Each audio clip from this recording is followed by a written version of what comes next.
Now, when Nathan came to David in that portion that we've looked at already in 2 Samuel 12, and he said, "Thou art the man," remember the accusing finger was not essentially Nathan's, but it was God's.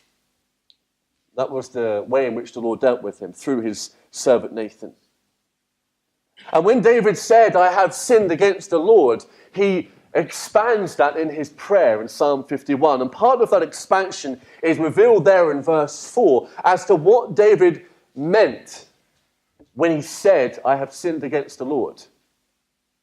And his very open and his honest acknowledgement now is really expressed when he says that thou mightest be justified when thou speakest. Now we might ask the question, what does David even mean when he says that? What is he talking about? Well, let me say what he's talking about here. He's saying this: I have no argument to bring. I have no protest to make.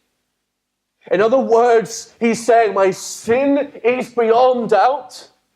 And more so, he's saying this, that the course of justice that we will look at another time, that is beyond doubt and argument as well.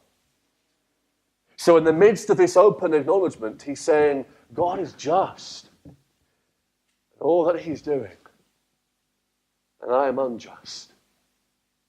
Now you take that truth and you compare it to how many people think. That is not the thinking of the world. And the mindset of the people, is essentially, I'm right, and anything God allows is wrong. And it's all reversed here. This is true repentance, my friend. This is what a broken and a contrite heart is.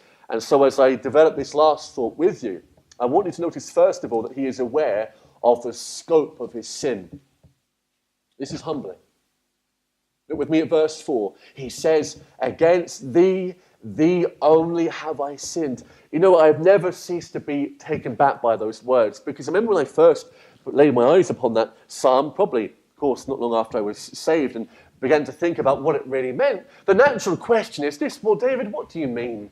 Against thee only have I sinned. Did he not sin against Uriah? Of course he did.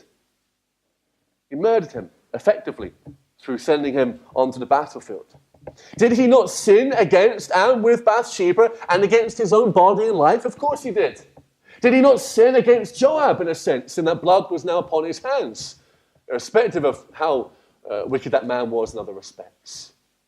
Had he not sinned against his people, against his kingdom? Now, none of that is denied. And all of that is maintained.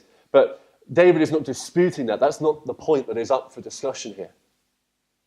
I'll word it like this in the words of Spurgeon, who says, "The virus of sin lies in opposition to God."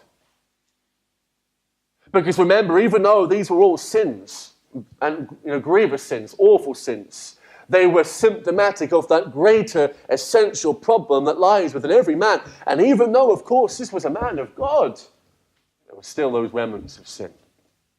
Still echoes of that former rebellion.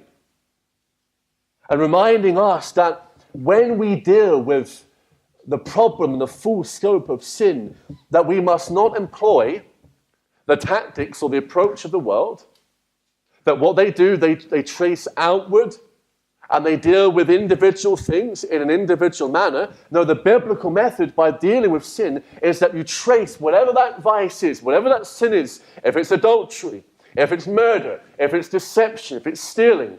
And it's like, spokes. You trace it all in to the very center. And what is at the very center? It is this, my friend, that it is only against God that we've sinned.